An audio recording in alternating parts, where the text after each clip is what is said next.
I'm Quentin Cooper. Welcome to my virtual man cave, into this celebration of innovation across the nation and beyond. Now, this, as I hope you know, is the first of a short series of Imagining the Future interviews, which are part of the Scottish Institute for Enterprise's Festival of Innovation, which is a showcase of imagination and inspirational innovation. Now, the idea behind this is fiendishly simple. I will nudge, tease, and occasionally query our interviewees, and they will tell tales and share secrets, not only about their own successes and setbacks, but about what they've gleaned and gained along the way. Ideas and insights that can help students, graduates, and others hatch and hone the entrepreneurial skills and the mindsets needed to create a better future, not only for themselves, but hopefully for the rest of us. And you'll be glad to know, I hope, there'll also be a few minutes at the end for your questions and comments and so on. And you'll probably see on your screen at the bottom, there's a little Q&A box. So as soon as you've got a question or a comment, click that, put it in there, and we'll make sure we'll try and get to that at the end. So we've got some excellent interviewees lined up over the weeks ahead. And we're going to kick things off with someone who I know from past encounters is guaranteed to provide a big jolt of innovation stimulation. Louis Schena, co-founder and CEO of Cash Back for the Future app Swipii. That's Swipii.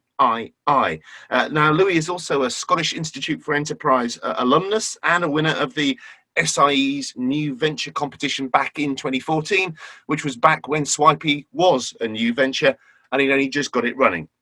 So, Louis, thank you for joining us. And first thing I should say, Cash Back to the Future. I can't be the first person to come up with that, can I? No, I think I've heard it once only a while back, but it's good. I like it. Okay, I'm going to claim copyright on that as well. So let's start with a question that I think must be lurking at the back of most people's minds. Did anyone try and persuade you to rethink calling Swipii something else? Because they'd say, well, it's how do you pronounce it and how do you spell it? Yeah, actually, it's been talked about quite a bit internally. Back in the day, more when it was still kind of coming up. Now that a few people know Swipii, it becomes easier. But it did come up. It's the forever question: is it pre-mark, Primark? I think it creates conversation. All right, so you actually think it's a positive that there is that ambiguity in there as well. Okay. And for everyone watching who's not already swept up with Swipii, can you just give us the kind of basics of what you were when you started and what you've now evolved into? Yeah, absolutely. So the mission at Swipii as a company and as a team was always to connect or better connect consumers and local businesses. Local businesses are decades behind their online counterparts. They have very little data. Even if they had data on their consumers, they have very little time to use it, and therefore have a disadvantage compared to online e-commerce, for example, or larger corporations. So that was always our intention, and is still our mission today, to empower local businesses. So in very simple terms, it's probably worth saying, so in very simple terms, it's kind of trying to do for the high street what the club card does for Tesco. Yeah, absolutely. It's helping the consumer earn and save money, and on the business side, it is trying to do what Tesco is doing for their consumers, but for the local business. So it's a kind of win-win. Yeah, it has to be a win-win. If it's not a win-win, either side of the network wouldn't use it. And so back in the day, we did that with the technology we had available. So in store, we put an iPad in the store and allowed the consumer to pick up a key fob and actually scan that key fob in the iPads and earn points and rewards. And with today's technology and how the fintech is evolving, we're able to give a much more seamless experience to consumers. Now the way it works is you link your bank card, any bank card, Visa, MasterCard, debit or credit, it does not matter. And then with that card that you link to the Swipii app, you go purchase as you would. So, you no need of the app, you chip and pin, contactless, whatever you prefer. And you get a push notification on your Swipii app saying, hey, you've just earned a percentage of cash back from your transaction. And that is it. It's literally that simple. That cash back is not points, not rewards, is cold hard cash that you can spend anywhere you want. That's also one of the big advantages of the technology. So, in fact, technology has conspired with you. People have gone out there and invented things that make Swipii easier, faster, simpler. Absolutely, and that's I think the beauty of technology, especially in the financial era. There's a lot of technology advancements that are allowing different companies like us to build on those stacks. So you'll see many saving apps in the financial tech, new challenger banks, new shopping apps like us on the back of those bigger technology changes. Okay, now today we're mostly about, as the title says, imagining the future. So I want to come back to where you're at with Swipii and where you're hoping to get to. But I think it might be useful to actually say a little bit about the origins. What were you go? Let's take back. When did you first show signs of being an entrepreneur? Well, I think like many of us, probably at some point in school, early on, where you're starting to trade cards or trade, marbles or whatever it was back in the day, and kind of, enter the day with or finish the day with more cards that you ended up than you started with in the morning. And so just tinkering around as a young teenager as well was always interesting. I love building things. And if I could actually sell what I had built to start something new, that was enormously satisfying for me. So I think from a very early age, there's something in us, in all of us. And then if you're able to see that through to university and as you grow up as an adult, then the game is no different, just a bit older. And maybe that's one of the keys to success is remembering to play at all times. Yeah, that's a good way of seeing it. If you truly enjoy what you're doing, why not make your day job out of it? But I mean, all kids build to a certain extent. All kids tinker, all kids trade. When did you kind of go from the kind of one-off schemes and the short-term games to kind of thinking a bit more strategically? Yeah. Well, I think at university, then suddenly more opportunities start popping up. So if you go back when I was a student, I had already started a website and tried to produce something of my own. And just the fact that you pass 18, suddenly you have a bank account, you have a more understanding of money. Suddenly all these things start to really kind of align, and suddenly the risk is slightly bigger than before. And I think that's also where people maybe drop off that funnel of entrepreneurship, is as the risk becomes higher, there's more drop off in people following through with their ideas. That's the challenge.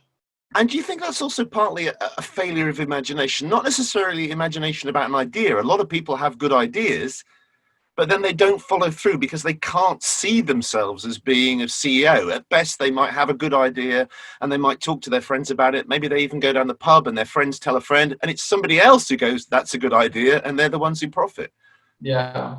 No, I think you're absolutely right there, Quentin. And it's actually one of my biggest beliefs of why we don't have more entrepreneurs, is if you imagine the path to entrepreneurship and starting your company as a funnel, the top of the funnel being the idea generation, and the second step of the funnel being actually starting to execute on that idea, and all the rest of the funnel being, raising funds, hiring your first employee, and actually going on that journey.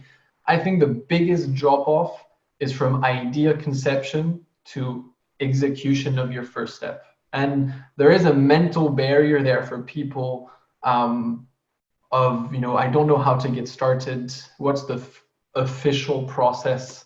And that's definitely the biggest challenge I think we have in creating more entrepreneurs in any country. And historically, is that a failure of education, that we're very good at giving people the subjects and skills so they can do what others do, but we're not so good at getting them to be able to think of themselves as succeeding in doing something new and innovative? Yeah. Yeah, I think that might be true. And if you look at, if I think of my education at when I did a few courses at Sterling University, there was one course called entrepreneurship. But even if I think of that one, there's a lot of theory in there and how to build a business model. It's still, quite far in the funnel. It's not, well, how do I get started tomorrow? How do I begin this tomorrow? And I think we need more of that in definitely in our education system, and make people realize that it's not as official as everyone thinks. Sometimes it's as simple as you've got something. What would you do without being a business to just get it off the ground? Would you open an Amazon account, an eBay account? Would you just sell it to a friend? Start there. Most of the time, it's literally that simple. It's also maybe a fear of failing. Failure is such a negative word. Obviously, it's the nature of the word failure. But you talk to a lot of successful entrepreneurs, and there's at least one venture they've started that's collapsed before they've got to where they are now. And I mean, it hasn't happened to you yet, as far as I know, but it's a common path. Yeah, no, absolutely. I think most successful entrepreneurs are successful because of their failures. And I think, it's very cliche to say, well, you need to learn from your failures and, you learn from your mistakes, but it is so true. I am a different person from what I was 5 years ago, professionally and personally. And so I think if people like me or other successful entrepreneurs could pass that message more and more, and I think a lot of us do, failure is the only way you're going to succeed in some ways. So yeah, I hope people don't see failure as that big of a barrier. Okay, let's go back to the Swipii story. So there you are. You've got these ideas. You've shown these entrepreneurial skills. You send yourself off to Strathclyde Business School. And I wonder, why did you pick there? Because you're from France originally, aren't you? So what Right. what made you choose there? Because France has some pretty good business schools as well. Yeah. Well, I love France, don't get me wrong. I do miss the food there, miss the weather as well. Um, but when I came out of high school in France, so age of 18, the schooling system is it's pretty old school. It's you clock in at 9 o'clock, you leave at 5:30, and everything's pretty theoretical. Not much, social activities included in the education system. This is changing, and this is no, criticism of France. Their education system is free and extremely successful in many ways. But I really wanted what the United States or Scotland, in fact, had to offer, which was included more activities than simply going to class. Sports is a really big aspect, a social aspect. And I think that really opens your mind to a lot of different things. Sterling had different clubs, business clubs and a whole bunch of other clubs that were just different from pure, mandatory courses. And I think that is critical for people to come up with an idea, discuss it with other people, and actually make it a reality. And I really enjoyed that aspect. And Scotland, fortunately, at the time was free for members of the European Union. So I was fortunate enough to join the great university that is Stirling, and then Strathclyde University in my master's degree, which, turned out to be right because I ended up building a business out of it. I think what you're saying in a very delicate and professional way is that as a 17, 18-year-old, you just thought you'd have a wilder time. No, man, you uncovered that well. Yes. And actually, part of that having a good time feeds into your idea, because I think this started off as a nightclub app, didn't it? Yes, absolutely.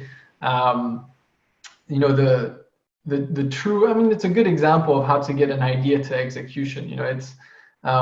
We had a master's class at Strathclyde, 90 people from across the world, so many different nationalities, and no one knew the city. But as young students, we wanted to go drinking and have fun, but we didn't know where to go. So problem needed to be solved, which we solved, and with a website and a guide.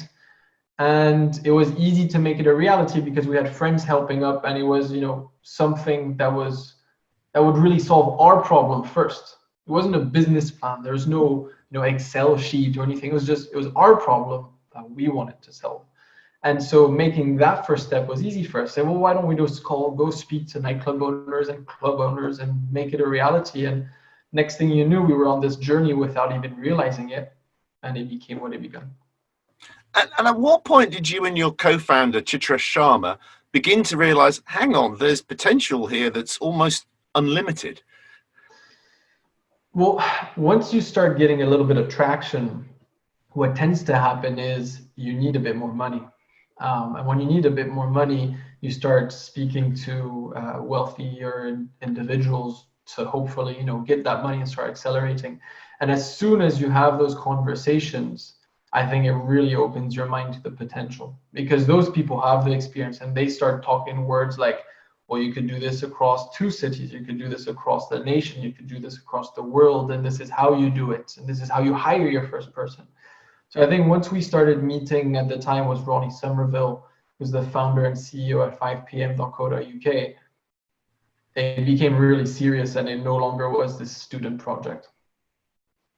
And I mentioned about Chitresh Sharma. There's a quote from him that I saw from way back when you started that I'm always been intrigued by. He says, I always had an interest in tech startups, and there was one guy who was always missing from the class, and that was Louis. So I knew he's after something. Now, what does he mean by that? I mean, he makes it almost sound like he wanted to work with you because you seem to have something better to do than turn up at lectures. Well, if in all honesty, it was pretty borderline my master's degree. I guess I was pretty efficient in my last year, and I pushed it a bit. I had a full-time job next to it. Ah. And it was full-time, but it was over the night period. I was a video game translator for English to French, but the company was based in California. So for the time difference, if we worked at night, then it worked out. But sleeping patterns and body energy was quite different. So that's why. But when I did come to class, I hope I was very good and efficient. So I think maybe he picked that up. The small time I was in class. Now, like a lot of really good ideas, once you explain Swipii, it seems really obvious. Were you surprised to find that there weren't other people who'd already done this or something very similar? At the beginning, yes. So at the beginning, sometimes it's too good to be true. And actually, you know what? That's a very good point, because that's a lot of the, what's the word? It's the observations I get from entrepreneurs that have ideas that never put it into place. They go, well, surely someone's done this. Surely someone's thought about this. I'm like, no doubt another millions of people are talking about this right now, but probably only one will do something about it. Or maybe 10. And out of the 10, one will make it. So just by putting your foot forward and trying to make it happen, you already enter a winning conversion rate and a winning step forward. And I think that's super important. If I had one message to share with young entrepreneurs, students are coming out of university, or even before, regardless of what university or not, it's take that step forward, you're already winning. Is there any reason why Swipii can't work in any city, in any country? Well, before we had quite a high barrier due to the hardware we had. So, shipping out an iPad was expensive, it was painful and annoying. But now, and that's why we've been focusing on this so much, the answer is no. There is no limits to where Swipii can go. To onboard a retailer, all we need is their postcodes, and then we can find the rest. And for a consumer, anyone can earn cash back at any retailer. So, the plans moving forward is to expand to new cities, the UK, and then further countries. But I mean, if that is the case, why haven't you taken over the world already? What's holding you back? Well, the first one was technology. Back in the day, the only technology that was available was the iPad. And we grew tremendously quickly. And when it came to the question, well, okay, what next country? Because we have about a lot of consumers and a lot of businesses in the UK, it was unfeasible to spend that money on hardware. That was the big trick. And then 2017, 18 came along, and then suddenly technology evolved, and this card linking tech came through. I knew it was the right choice because it would take the whole hardware piece out of the picture. And now technology is allowing us to expand in our industry. So technology is a big piece of a lot of tech startups. Just a reminder, by the way, I'm going to be opening it up for questions in just a couple of minutes, but I've got a couple more for you before I do. Now, this is part of the Festival of Innovation, so I generally want to keep things festive and upbeat, but it's also under the title of Imagining the Future. And I would say, particularly as we deal with COVID, a lot of people would imagine the future for the high street is pretty bleak. How is that playing into your expansions?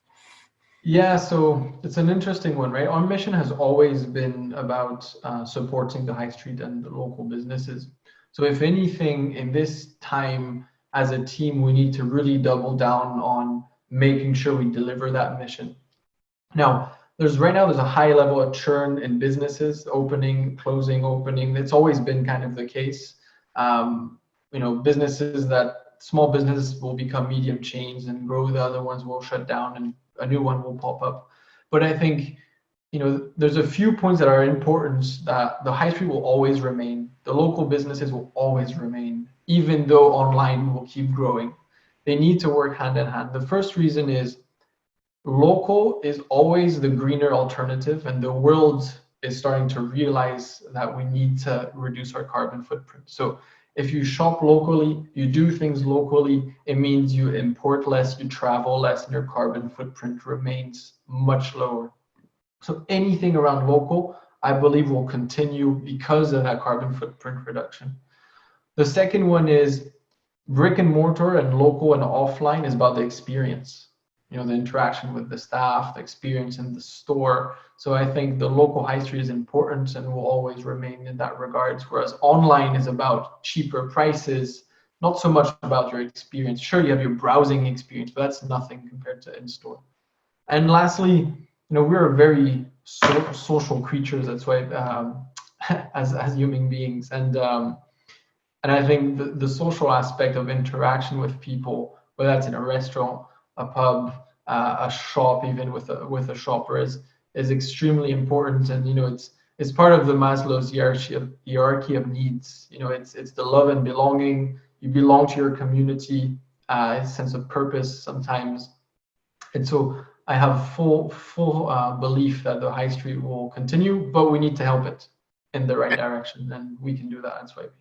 Yeah, so not only will that help you, you will help, hopefully, the sense of community that maybe we were all cleaving to after all this period of isolation as well.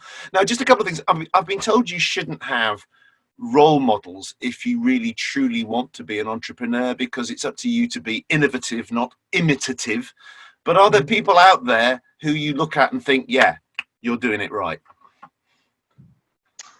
You're doing it right. I think, it's very cliche, but I think right now someone that's in the media a lot is Elon Musk, who's the CEO and founder of many companies, including Tesla and SpaceX and SolarCity and a whole bunch of others. And what I admire the most of that individual, obviously his leadership must be extremely good to be able to lead 3 or 4 different companies worldwide, but is his ability to break down a very complex problem into a simple one. And by that, I mean, you can literally buy a car in 4 steps on a mobile app now. And there's a big philosophy at Swipii that our product needs to be 10 times easier to use than any other competitor. And so, I look up to that person, and if I could deliver similar easy products to use, then I would aspire to that. Final question from me before I open it up. I might try and sneak in another later if I get a chance. But what do you wish somebody had told the 19-year-old you, apart from the address of certain nightclubs, that would have helped you become an entrepreneur? Yeah, absolutely. I think it comes back to that top of the funnel I talked about. Is you're much more likely to succeed at starting something that is yours and your idea if you realize that you just need to go and do it regardless of any official process. I'll describe our very early days at Swipii is we didn't go through any organizations or help or advice. We went from the classroom problem to a nightclub owner that we knew and asked questions. And so I can only, push all entrepreneurs out there to just go and try it as soon as possible in the simplest manner as possible. And then from there, it actually becomes easier. Is the first step is usually the fear of failure, like you said, or not knowing where to start. But there is no official path. So if you just go out there, take one step, regardless of what that step is, I can almost promise that the second step will be much closer than you think.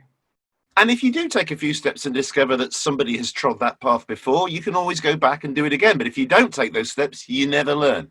Okay, Absolutely. I'm going to hand over now to Fiona Goldsman, who is the Chief Executive of the Scottish Institute for Enterprise, who has hopefully also been helping out by collating some questions here. Yes, hi Louis. Yes, I was, and then my computer crashed and I lost the questions, but fortunately, because we've had several. But I know that one of the main ones was about culture. So there was a couple of questions relating to how many people you employ, and are you looking to employ people in the future, because there's some graduates keen to look for jobs. And the second is, for employees, how do you get them to understand the culture of your business? Yeah, very good questions. So one, we will be opening new positions. So keep an eye out on the career page. Hopefully next year we'll be also opening more careers and more jobs for graduates. The second question regarding culture, it's been quite transformative over my career at Swipii, and I think one thing I've learned a lot is, even though it sounds cliche, the team, is everything in a business. At the beginning, you are the only team, so you don't really need to worry about that. But as you grow, the people that are going to be on the front line executing, solving the problem and the challenges are going to be paramount to your business. And at Swipii, we put everything forward to make sure they have the best environment to thrive. They have all the autonomy to an agency to make the decisions to solve problems, and we support as much as we can. During the lockdown, it's been extremely difficult. We had to move from our office to working from home, and that culture of camaraderie and also more social interaction kind of leaves, because we're all stuck at home and only on video. So we double down on making sure that we ran events, we continue to support all staff. And if you grow a company to 5, 10, 15, I can only recommend you hire an expert in-house to look after your team and evolve that culture. Thank you. We've actually got a few questions, which is fantastic. I think this is a really interesting one from Louis Graham. What role do you think business needs to play in the new world? Quite a challenge. Do we know if it's businesses in terms of like retailers or like a company like Swipii? Well, I would answer from your own perspective, really. Yeah. I think compared to maybe a few years ago, there's a much more sustainable aspect, especially eco-friendly aspect, and need to give back to the world and the generation that are going to follow us compared to 10 or 15 years ago. So, that's why we were very cautious of that, but you see it a lot with other businesses that are trying to do their part, giving percentages of profits to associations. We have a donation feature in the app, so you can give your cash back to supporting associations of your choice, charities of your choice. So I think as a company at the beginning, you need to do whatever it's going to take to be successful. And I would urge entrepreneurs, to be very mindful to not compare themselves with big, large companies that I think have a duty of care for their environment, the industry they're in, giving back to help more entrepreneurs, whatever that is, giving back in some ways. But as an early stage company, you need to do whatever you can to become a bigger company so you can give back later. I see a lot of businesses trying to copy larger companies, but they're too early, and it means that they fail to grow because they want to do it all. So, if I leave you with a message is, that's for later when you can give back for sure. Thank you. Do we have time for any more questions, Quentin? I think one really quick one. We've got about a minute left. Okay, right. So the challenging one, I guess, what core skills do you think you have that's helped the business to become a success? What was it about you? In 10 seconds. It comes in different stages. At the beginning, it's the go-do attitude. You know, don't wait for a process to follow. Just go do it. And the later stage is people. I think I listen a lot. I digest things a lot, and you know, I consult a lot. Now that I lead 20 to 25 folks, and soon probably 30 to 35, and that's extremely important because I would never be able to do it without my team. So I now support my team rather than decide what we need to do. Okay, we're going to have to leave it there so you can go and digest some other stuff as well. And I should also thank the team behind this as well, which includes Fiona and Scott and others as well. So we must, first of all, big thanks to the all Swipii, no tripee Louis Schena. Next interview, I should say, is going to take place a week today, next Thursday, but at a slightly different time. It's going to be 5 p.m. And the reason it's going to be 5 p.m. is our guest is joining us from the United States. And that is another SIE alumnus, Suzanne Nitschke from Citrus Labs. So don't forget, 5 p.m. if you'd like to join us next time. The registration is now open and you can sign up to attend via our website. Until then, thank you. Go and be imaginative, innovative, and if at all possible, festive.